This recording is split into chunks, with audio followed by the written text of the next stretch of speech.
So travel writer, food and travel writer and wine writer. We call her the wine queen. Hilarie-Larson is back on Big Blend Radio today, and she's joining us to talk about her amazing adventures, her culinary adventures on Whidbey Island in Washington State. And you can see her article about it now on blendradioandtv.com.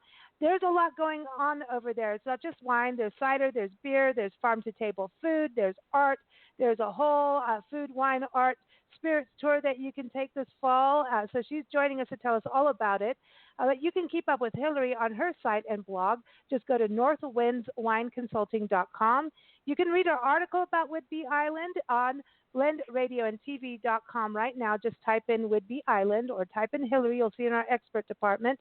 It'll also be featured in the fall issue of Big Blend Radio and TV magazine. But first, welcome back, Wine Queen Hilarie. How are you? I'm just fine. I'm really happy to be here, and I think I can answer your question about Chianti. Cool. And it's Chianti, not Chianti, right? Got to get that right. Yeah. Okay. It is indeed a red wine. So drink up and celebrate National Red Wine Day. Okay, it's from a grape variety called Sangiovese. And Chianti is in the Tuscany region of Italy, and that's their main grape varietal that they use to make the Chianti wines. See? And it's a beautiful color for a dress. Yeah. Or to rinse your hair. It's a multitude of uses. Ooh. Well, hey, why not? Why not? I know. How amazing that you're on the show on Red Wine Day. I thought that was well done. Did we plan that, or did it just happen? I think it just happened. No, it just happened. But you were also very clever to have me on the show when you have somebody talking about beautiful Anacortes, Washington, because Whidbey and Anacortes are neighbors. I mean, Whidbey's on Fidalgo Island, and the bridge that goes from Fidalgo Island south of Anacortes is the Deception Pass Bridge that connects into Deception Pass State Park on the northern tip of Whidbey Island. So you guys are just masters. What can I say? Well, I'm speaking a lot better than I did in the very show intro. I had a sip of wine and lost my tongue somewhere, but it's interesting to me about islands because it's always. I always want to say in Whidbey Island, but you're actually on the island. Anacortes is not an island, but it's in Anacortes. Yeah, it's on a peninsula. Yeah. Yeah, it's on. It just gets okay. So it's is this whole region? Are they all part of the San Juan Islands or no? No, actually, Anacortes is on a peninsula that is considered part of the mainland, but it's really kind of an island. It's called Fidalgo Island. And it is, physically, if you look at the map, you can see it's physically separated. But I'm sure that the person from Anacortes can give you much more accurate information. Yes. But a couple of years ago, when I first went to Whidbey and also to the San Juan Islands, we traveled up to Anacortes, and that's where we caught the ferry to go to the San Juan Islands, which are a separate group. So you didn't ferry across the Mersey. No, you got to go there. I think you have to go there to get it. I know the ferry. You got photos of the ferry too, and I think that's so neat to get on the ferry and go. So it's not that far from Seattle. People from Seattle and Tacoma, Washington State. This is a regular destination. But then anybody traveling in from anywhere in the world, this is something you could do as part of your Seattle itinerary. Oh, yeah, it's easy to get from Seattle to Whidbey. If, you're traveling and you don't have a car, you don't want to rent a car, there's the Whidbey Island Shuttle, which is a fabulous service. The locals all use it to get to and from SeaTac Airport, and it's really convenient and comfortable, and they'll pick you up at the airport. They drive you onto the ferry. They get priority boarding because they're, a bus, a little shuttle bus, and then they have stops going all up the island between Oak Harbor near the top all the way down to the south end of the island. So it makes for a really convenient way to get there. And if you want to rent a car on the island, you can go all the way to Oak Harbor, and there's a car rental spot not far from where they drop you off. So it really is, even if you fly there from, a ways away and you're not a local, you can pick up the shuttle at SeaTac, and they also now service an airport, a smaller airport that's near Everett, and it's called, if I can remember the name of the airport, it begins with a P, I think, and it's much closer. It's close to Mukilteo, and it's Painfield. So I know that there's flights going out, I think, from San Diego to Painfield and various other spots in Southern California. Yeah, so then you're really, really close. You're practically at the ferry. So that's really quick. I like that. So cool. it's an easy access, because when you think of an island destination, most of the time you think of like the Caribbean and, Belize. I've got a friend out there right now, and I'm like, dude, that's just not fair what you're doing right now. She's got rum, and I can't even say the name of the rum label on the air. Well, I could, but I don't want to. I'm behaving, trying to, but it's really funny. But anyway, just everyone go and type in rum in Belize, and you'll know what I'm talking about. But anyhow, you think about these islands, but then these Pacific Northwest islands to me it's like this night and day difference, but really kind of this dramatic, artsy kind of vibe too, and forest. And looking at all your photos, I know we've talked about Whidbey and Eby's Preserve before on the show with you, and I'm never going to say it right. Camino. I'll get there. Yes. I'll get there. But here's the deal: you're never going to get it right until you go there, right? That's very true. You pick up the lingo once you're there. It's like Natchitoches in Louisiana. It looks like Natchitoches when you look at it. Well, that's what I always thought until I talked to you last time and you were there. Still doesn't mean I can say it, though. And then we were in Natchitoches, so it gets all different, But until you get there, you don't quite pick it up. So we should just start traveling to get the lingo right, to get the names correct, for whatever reason. But it's interesting, the whole different island culture, yet to me, isn't it still the shared thing is laid back, good food, good wine, kind of farm to table, and not having the clutter of what happens in cities where we can accumulate so much stuff. That is so true. And, the islands are really relaxing. And after spending a weekend there, I can understand why people leave the big city of Seattle and other areas and go to Whidbey for the weekend, because you just completely wind down. I mean, there's lots of things to do, but they're all kind of slower paced, and nobody's in a big, huge rush. And there's, one main beautiful scenic highway that runs the length of the island, and it's 2 lanes. Nobody's right up your backside or passing you and rushing you. There's always going to be a couple, but on the whole, it's very tranquil and laid back traveling around. And you can just, I stayed at the Captain Whidbey Inn, and there were a couple of spots there where I just got a glass of wine and sat down on the deck and watched the sunset, and I could see Mount Baker in the distance, and it was cool and fresh and quiet. And honest to goodness, by the 3rd day I was having my breakfast, and I didn't want to leave the table. I was so relaxed. I thought, I don't want to go back. I don't want to go back to the mainland.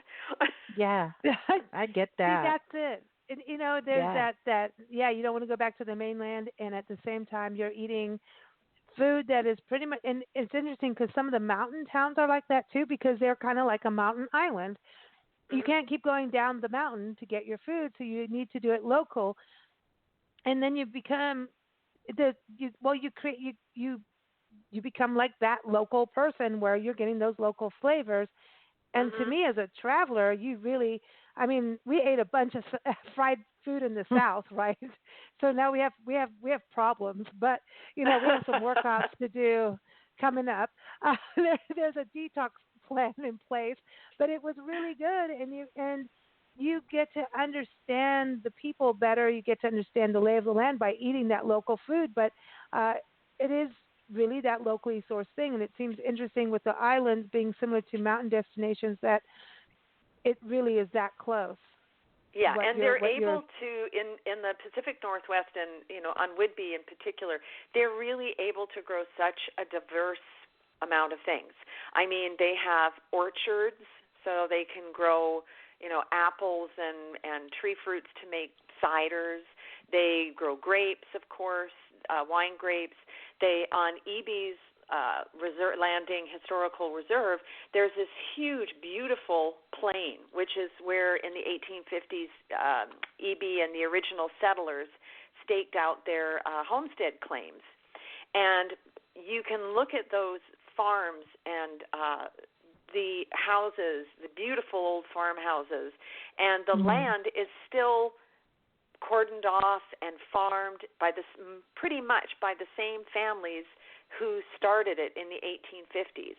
Wow. And they grow grains. There's some bakeries on the island that bake bread from grain grown and milled on Whidbey.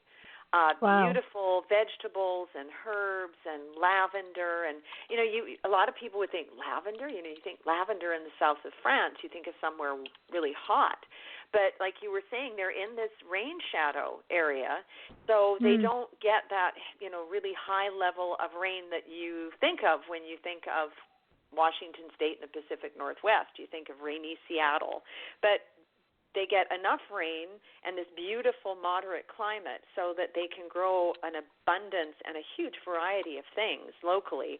But it's not so wet that, it allows this diversity. It's absolutely stunning. Wow, that's amazing. So when you're eating this locally, created food, sourced food, grown, everything grown there, and then distilled in wine, we haven't got into all of that, and, fermented, all that good stuff.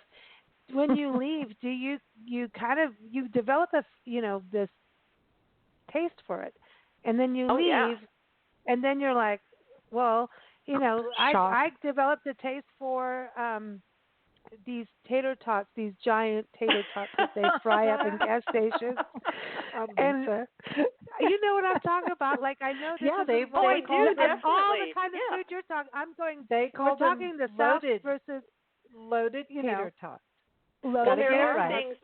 When the first time I went to Whidbey, one of the places we visited was a place called the Mukilteo Coffee Company, and I wrote about it in my first article about Whidbey.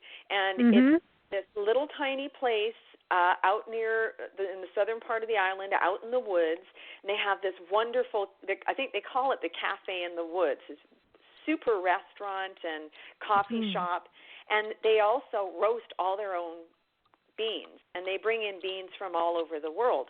Well, I started drinking Mukilteo coffee again when I was visiting the island this time, and I went into one of the shops in Langley, and I thought, well, I got to go home with some. And now we order it online. Our favorite is called Happy Hippie Blend. How much more Pacific Northwest can one get? I love that. See, but cool. That's exactly. Well, I'll never get my tater tots again until I go back over there. But there's that thing of you can get coffee, wine. Hopefully they can ship it depending on where you go. To some states they can the wine. Yes. Isn't that the place where they did the zip lining too? The Mucka. I don't want to say that. The zip lining we saw was on Camano. Oh, okay. Camano Island. Okay, I'll get it all straight. But now, it was at a farm on Camano. It's beautiful. Oh, okay. Farm. Oh man. She just wants they had hot chocolate. She just wants to zip line in and get her tater tots. A bottle of wine. I saw zip lining here where we are in Colorado on the Arkansas River. They do all this whitewater rafting. So even if you drive along the river, you'll see whitewater rafters. It's one of the top places in the country and around the world to whitewater raft, and they zip line over it. And it's like, I was looking at it the other day going, I think I would do that. Why not? It looks like fun. I may need that coffee you're talking about first. But Whidbey-Island, what's interesting about this, I remember you talking about the wine and spirits before, but they've created a Whidbey Art Wine and Spirits Tour, but this is for the autumn season, right? For fall. That's right. They actually have they call themselves the Whidbey-Island Vintners. It's a group of wineries and a couple of distilleries, and they banded together to put on these sort of weekend events. And I was there in May for what they called Savor Spring Food, Wine, and Spirits Tour. And then the next one coming up is in November on the 9th and 10th. So that's the long weekend, if I am thinking correctly, which is a nice, convenient time. And this one, their autumn event, it focuses on harvest, of course, harvest in the vineyards, and also art, because this is a huge artists community of all types, not just painting, but ceramics and glass and sculpture, all kinds of things, and also spirits. So it's a wonderful weekend, and you just go up to the island, all these different venues. This is the same ones I visited. I think there's 5 or 6 of them, and the wineries and the 2 distilleries have artists that display their work, and a lot of the artists will be there on site. So you get to meet them and talk to them, ask them any questions. If you're interested in purchasing a piece that's there or commissioning something or what have you, they can do that too. And a lot of them will be creating during the weekend and actually working. So that's pretty cool. You get to watch that as well. So, yeah, I think it's going to be a fantastic tour. The spring one was really nice because that was food and wine and spirits. So each venue partnered with a local restaurant and had a little food item that was specifically created to pair with a certain wine on their tasting menu. Ooh, nice. And that was really great. Good way to learn about some of the wonderful restaurants in the area, too. That's nice. I love that also with the art being there where you get to watch artists at work, because I think sometimes you see a piece of art and you really love that piece of art, and then it's kind of like wine. How do you price your art? How do you price your wine? And the buyer has no clue about it in regards to, you don't really know. And it really has, it has, in that it has so many variables. And is it time, or is it the value of the artist, or is it the value of the name of the winery? Or, you know what I mean? Is it that they only made so many bottles of wine and this is the only, original piece you'll get? There's no prints being made. So there's all these different things that go into it. That's right. But the real value comes from understanding that process of an artist. And I think that's what's really cool, is that you get to see this, what the artist is doing, and to understand, like, it's always a wow. When you do an art tour or like those art walks and you see an artist and musicians perform or any kind of demonstration, you start to get a better understanding, and it's just neat. Yeah, it is. I think it's wonderful. And all of these locations, all these wineries and distilleries are, out in the country, so it's really peaceful and clean, fresh air, and so it's just very relaxing, kind of creative environment already. And then you add the art into it. It just, adds something really, really special to the whole visit. I dig it. Yeah, I think you have to remove something from your mind to look at something new, and in order to really appreciate it. So you need something relaxing. There you go. And what better than a glass of wine? Exactly. Because it's art in a glass. Yeah, it is. So you're That's why it pairs melding with the art. things together. Yeah, it pairs with art. Like, it would be fun to take a painting and pair the painting with a glass of wine and a appetizer. Wine has so many possibilities, doesn't it? It opens so many doors. So you get to go to the different wineries on this tour?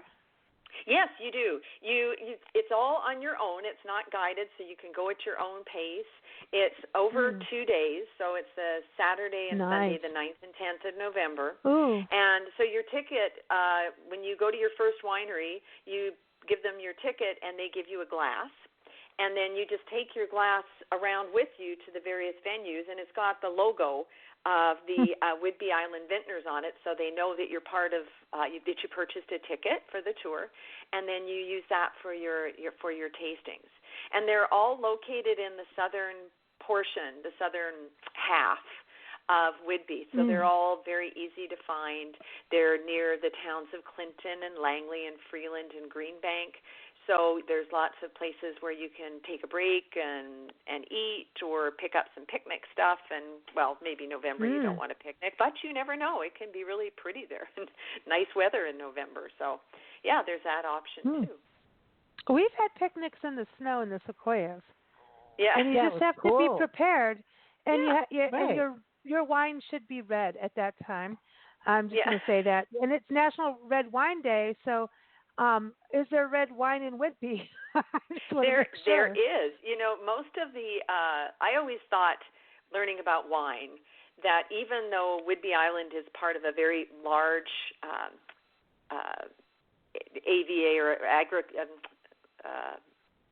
wine growing region called the Puget Sound region, you think, well, you know, they can't really grow anything there, and most of them just, you know, get grapes from eastern Washington and then make their wine from that, which is fine. Well, then you go there and you learn that they're growing these wonderful white varietals that you don't really see anywhere else. They just grow particularly well on the island, and they are also growing Pinot Noir in several places, which is winning awards for these wineries. It's absolutely fabulous.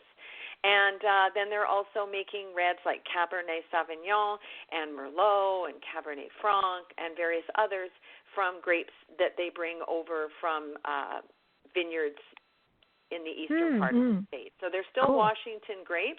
They're just from the eastern region, like Yakima Valley and Columbia Valley, and quite a few wineries get grapes from Walla Walla. And I noticed one thing, most of the wineries who do purchase their grapes on the eastern side of the Cascades seem to be very particular with which vineyards they work with, and they have a constant back and forth. They go out there and select the rows and the sections of the vineyard where they want their fruit to come from, and a lot of them are working with organic and some biodynamic vineyards as well. Yeah. So a lot of very environmentally sound fruit is coming over, not just, you know, riffraff. Right. Cool. No riffraff on the grapes, man. No riffraff.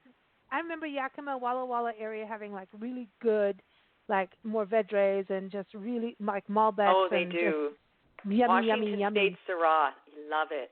Oh, see, and right now here where we are, there's like it warms up, but there's this little like whisper of fall, and I'm like, okay, red wine season is here, and today is red wine day, so now I'm like, because it just break out that Syrah, hurrah, hurrah for the Syrah.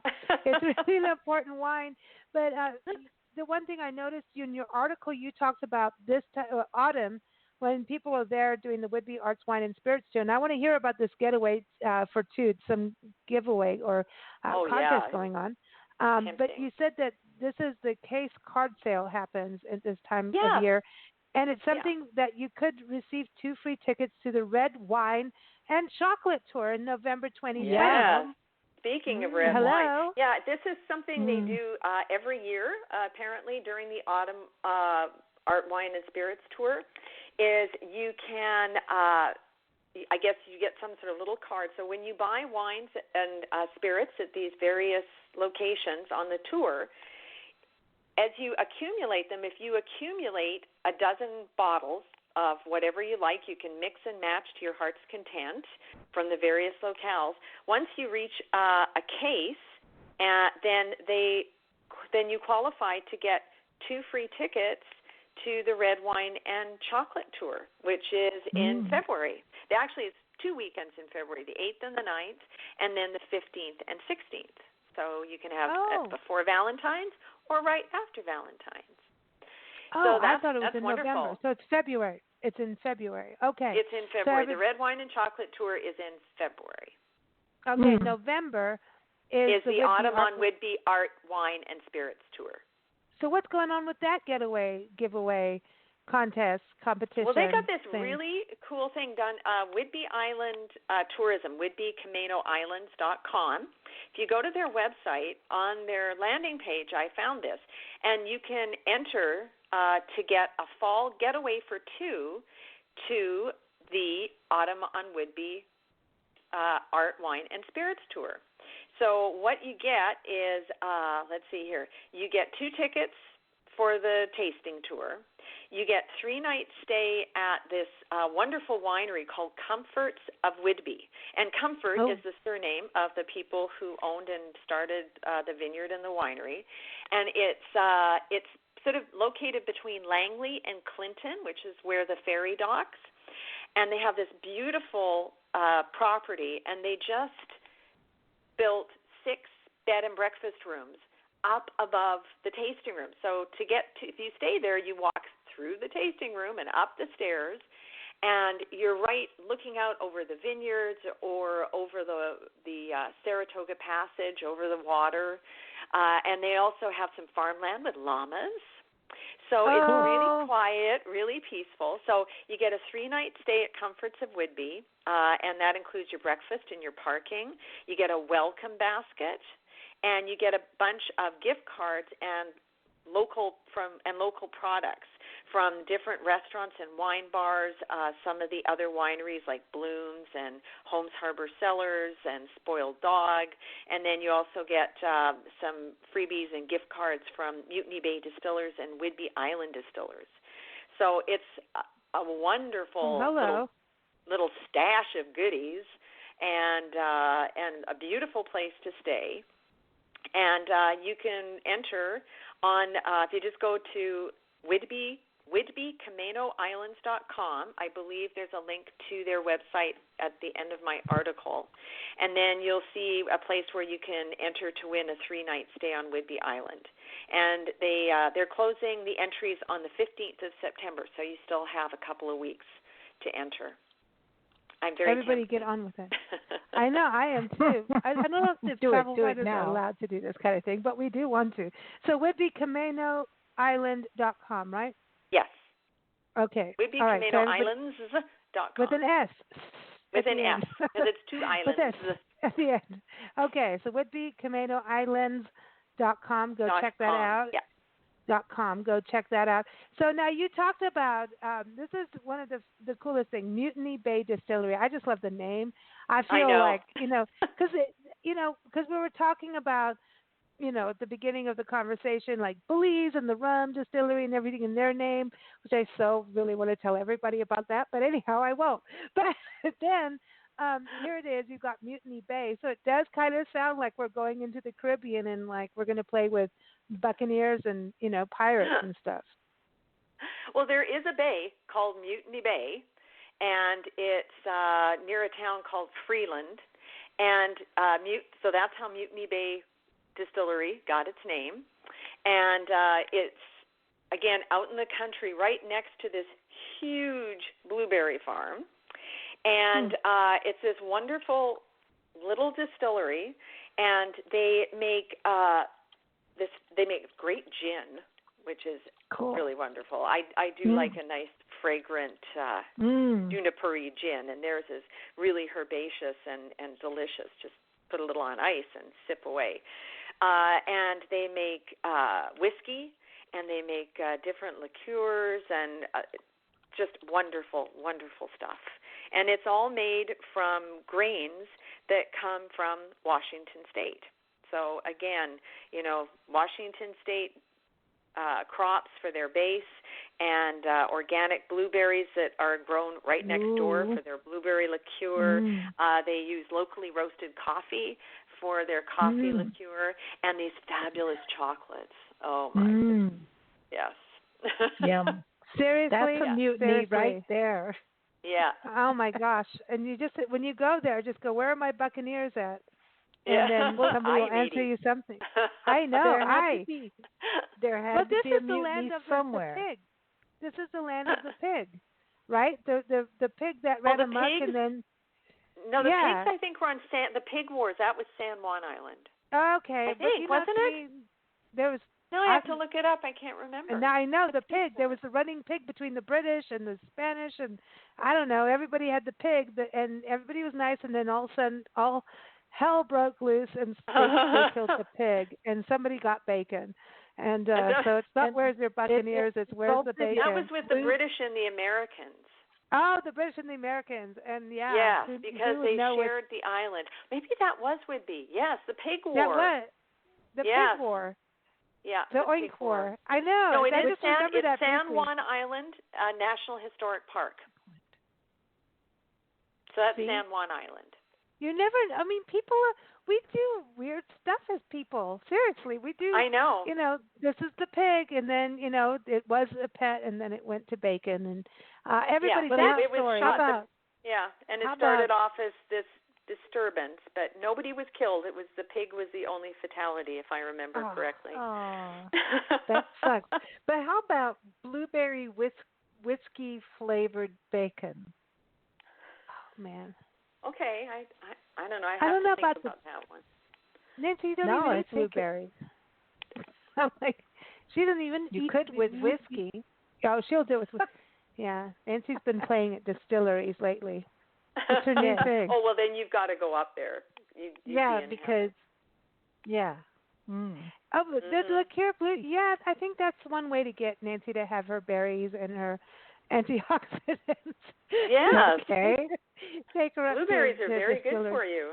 But this I gin, know. gin it seems to be like when we lived in South Africa and Kenya, gin was a big deal, especially in Kenya. It was kind of that colonial drink, gin and tonic at the end of the day. You know, you think about. I don't know why I think of Hunter Thomas. I don't know, just that old school look of a journalist, like, okay, you have your gin and tonic at the end of the day, but it was always that, and the old school journalists used to always kind of, that's what they drank, or whiskey, but it's a sundowner. Gin kind of almost died out a bit, and it seems that the resurgence of breweries and distilleries has brought gin back to life, which I'm quite happy about.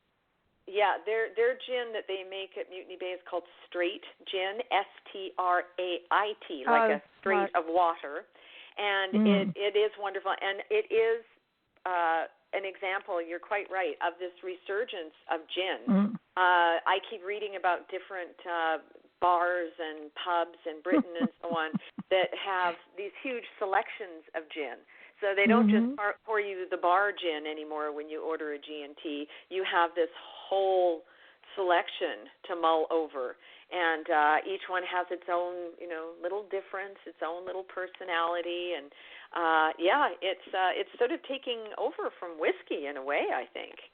Yeah, I think it's lighter a little bit, but I don't know. We had some gin at the Little Rock Distillery, the first distillery after Prohibition in Arkansas. And we went to do his interview. I took one sip, and all of a sudden I couldn't talk, just like today. One sip, and I'm down. Oh, yeah, it can be very potent. Yeah, and I said to him, what is this herbal-infused vodka? He's like, you're drinking gin. I'm like, I can't even remember anything. How did I get here? No, but it was like that. It was like, suddenly that first sip, you're like, whoa. That's why we call it wiggy time. But when you look at this resurgence of the distillery, because he's a whiskey maker, and we learned all about the oak barrels, so they get rid of their barrels and give it to the wineries, and all of that was really cool. But I was thinking about this, like, okay, it seems that the breweries and the wineries and the distilleries actually work together in some ways. And you would think that, here comes the breweries, are the wineries going to suffer? Here comes the distilleries, are the wineries and the breweries going to suffer? But from what we've been seeing as we travel, they actually are working together along with the restaurants and the arts. It seems exactly what you're talking about with this Arts, Wine, and Spirits tour, that it's actually creating more of a destination than like who's going to get the dollar from the traveler or the local. They do. They promote in tandem, like this group does, and they also work together too. When I went to the other distillery, which is Whidbey-Island-Distillery, and it's really cool because their tasting room and the distillation stills and everything are underground. They call it the bunker. So you go down into the bunker, and when you go down, you see all these bottles from some of the wineries in the area, and they actually distill the spirits that some of these wineries use to make their version of port. Because with port, you have your wine, and then you add the proof, the high proof pure spirits to the grape must, and that's how you get your, or not to the grape must, but to the wine, and that's how you make your port. So they work in collaboration with some of the local wineries. Cool. See, I like that. And then the lodging people are going, yeah, you guys need to spend the night. You're not going anywhere. Exactly. So why would you? Because, you can't see all of these places and enjoy them and take your time and stop for lunch and look around and do some shopping and just sort of kick back. You can't do all that in just one day. You have to stay somewhere overnight, right? Yeah, but you want to. Yeah. Yeah, Of course and then you don't want to go home. That's the No. thing. That's right. When you think about your visit there, would you say that how many nights should you stay there when you know, okay, you're probably a really busy person traveling around and you need a break, but what is the least amount of time you should book there, yet you really know you need to be there a week? What would you say would be, I would say two or three nights, depending on how ambitious you are. How much you like to pack into a day. Some people when they're on holiday and they're gone away for the weekend, they like to, get up at 6 in the morning, have their breakfast, and be at that first winery or place when it opens at 10 in the morning. And then they like to, get in as much as they can every day. In that case, you could probably do it in two nights and 3 days. But personally, I think 3 nights minimum. I mean, I stayed there for 3 nights this time, and I didn't rush, and I had time to enjoy things and relax a little bit. And also, because, that's the whole purpose of, well, not the whole purpose, but a big part of the purpose is to just wind down a little bit and get away from, your everyday life and responsibilities and enjoy the local food and talk to people and taste wonderful things that you wouldn't have, that extra dessert you wouldn't usually have after dinner. So you want that time to relax. And I only covered the southern part of the island. I only was there for the bottom half. The time I went before, we did the whole island, and that was really busy. So, it just depends what your personal pace is. If you like to sleep in and take it a little slower, then I think 3 nights would be pretty good place to start. I was like and you 3 can to always 5 nights. Yeah, because I think there's a time where you need to enjoy yourself. Even as travel writers, you need to slow and stop. We always insist on our wine time with a view somewhere. We have to have that where you can just take it in and go, okay, relax and soak up the place you're in. And where I was looking at where you were staying, the Captain Whidbey Inn is like, that's like a whole destination and it's just amazing. It's an experience. Even if, you go to the island and you're staying in one of the other beautiful accommodations, because there's lots of gorgeous places to stay.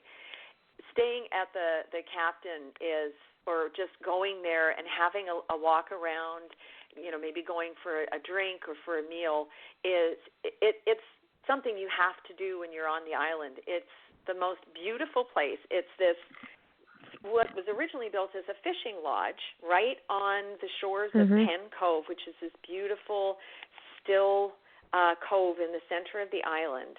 A lot of people recognize the name because of the famous Penn Cove mussels. Their mussel farm is not very far away, actually, just a little further south from the inn. And it was built, I think, in 1902. It's on the National Register of Historic Places, and it's kind of known as the unofficial official inn of Whidbey-Island's Historic Reserve because it's in the Historic Reserve. Wow. So you can even get, I think there's a card or like a passport you can get when you visit the historic reserves and national parks, and you can get it stamped at Whidbey's, which I think is kind of fun. But the lodge is all built from fir trees, and it smells amazing. The floors creak and speak to you. It was all these different incarnations. It was a girls' school and a general store and a post office and all these different things. And then back in, I think it was the late 40s, early 50s, it went back to being an inn. And it still has all the original rooms upstairs and the beautiful shared bathrooms. But the property was purchased last spring I think it was, by these fellows from Portland, Oregon. And they had actually purchased another very unusual sort of heritage property in California called Pioneer Town, which is near Joshua Tree. Yeah, you heard of that? Pioneer Town very well. Yeah, so it's the the same people. Pappy and, right next to Pappy and Harry, it's one of the best music venues on the planet. Yeah. Heck yeah. Heck so yeah, they're you gotta trying go to there. create that same sort of atmosphere or vibe, shall I say, of respecting this historic place and not wanting to take anything away from it. and away from the history and the memories that people have. But, they did some structural changes to it. So the floors are now much more solid. They're still all the original boards, but now they have a better foundation, so they're safer. They had some beautiful new furniture put in that is totally sympathetic to the old furniture, and a beautiful new bar. And it's just the most relaxing spot. You can stay in these beautiful little rooms up above the hotel, but you have to remember that you're going to hear the people in the bar and in the restaurant downstairs. Oh, that's fun. But that's part fun. of it, Yeah, that's fun. Yeah, and the windows, there's no air conditioning. There's not a television set to be seen in the entire place. Good. But they do have wonderful Wi-Fi, so you can always watch your movies that way. But no television, so you totally tune out. But the Wi-Fi is superb. They have no air conditioning in the rooms in the lodge, but the windows all open up so that you can listen to the sea or smell the forest as you fall asleep and the cool air comes. It's just amazing. And then they also have these other rooms called the lagoon rooms, which are just a few steps away in a separate building in the 1970s. And it's, again, around this lovely lagoon and looks out to a little inlet. And, I mean, the whole place is just and the cabins. They got 4 individual cabins that they refurbished as well. So wonderful. And the food. Wow. I want to go. I want to go. I know when you first talked about it, when we first started talking about Whidbey-Island, you were talking about it, and so like, this is awesome. But there's something about being able to open your windows, because a lot of hotels don't even let you do that anymore. It's a real deal. True. And it's like I love it where we get to a place where I can open the window and have some air. Yeah, and listen, after being in the South, I do appreciate a screen in the South anyway. No, I'm not knocking the South. I'm just saying you need it.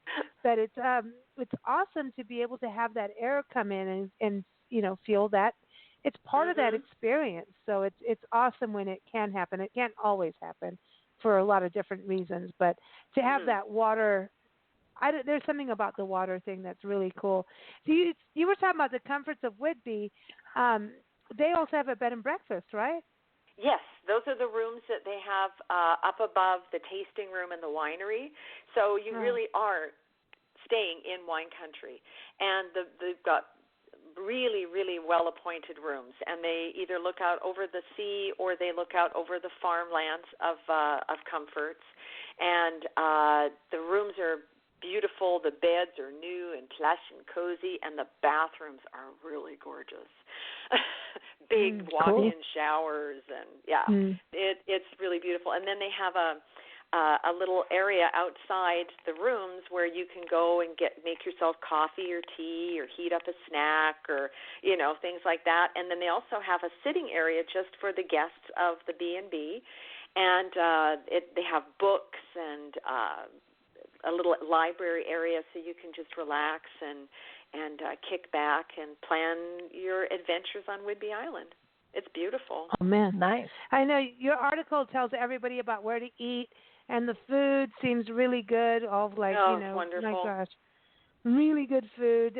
So check that out. Also, some of the lodgings also provide food, and I want to eat those, freshly harvested mushrooms.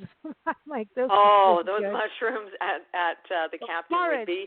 Oh man, those were with lots of garlic. Those were absolutely amazing. And the duck confit, and they have a French chef. Yes, a lot of the food is grown there and raised there. Yes, it is. It's on the meat side. Wow. Yeah. And do you get a lot of seafood? A lot of the places like the Captain Whidbey, they cure all their own meats. A lot of the places there pickle their own vegetables, make their own jams and preserves. Wow. The honey on the breakfast board comes from a local honey, organic honey provider, and even the dried flowers are from flowers grown right on their property or sourced from organic flower gardens in the area, edible flowers. So everything as local as possible. Wow, everyone, the best thing there. I mean, there's just so much. Your article is it's like a little mini guide to. It is. Drink and be merry in Whidbey. So you go to, everyone go to blendradioandtv.com. If you go to Hilarie's expert page, she's right there under experts and contributors, or just type in the search box, Whidbey-Island, type in Hilarie Whidbey. You'll find the article. It'll also be featured in our upcoming newsletter. It comes out once a week, so just go to bigblendmagazines.com, sign up for that. And also will be featured in the fall issue of Big Blend Radio and TV magazine. Hilarie, always so much fun chatting with you. And man, we got some good knowledge, and now we know Chianti is indeed red. It's yes, very it important. is. So fill up your glass. We will. Enjoy. Well, you know what? We always have, I know I've probably played this song for you before, but, it's about fresh food, and it is about being fresh in regards to, you got to squeeze those grapes at some point, right? Whether it's by your feet, by hand, or by a machine to make that wine. So we got a song for you. It's called Freshly Squeezed Kool-Aid. Because, That's my kind of Kool-Aid. I know. Mm-hmm. It's from our friends Johnny Mastro and the Mama's Boys out of New Orleans. And you can keep up with them. New album coming out with them soon, so keep up with them at johnnymastro.com. But also keep up with Hilarie on her website and blog, northwindswineconsulting.com. Thanks so much for joining us, Hilarie. Always fun, Wine Queen. It is. It's always a pleasure, and we'll talk to you again soon. Cool. Yeah, next month. We're going back to the Basque Country, right? Indeed we are. We're going to Rioja, the home of wonderful red Tempranillo. Oh, see, I got that. There's right. a red wine Italian right there. See, one of my favorites. Nancy loves her Tempranillo. It's her favorite wine. I do. Well, and I'll have lots of information for you next time. Cool. Oh, good. Here it is, everyone. Freshly squeezed Kool-Aid.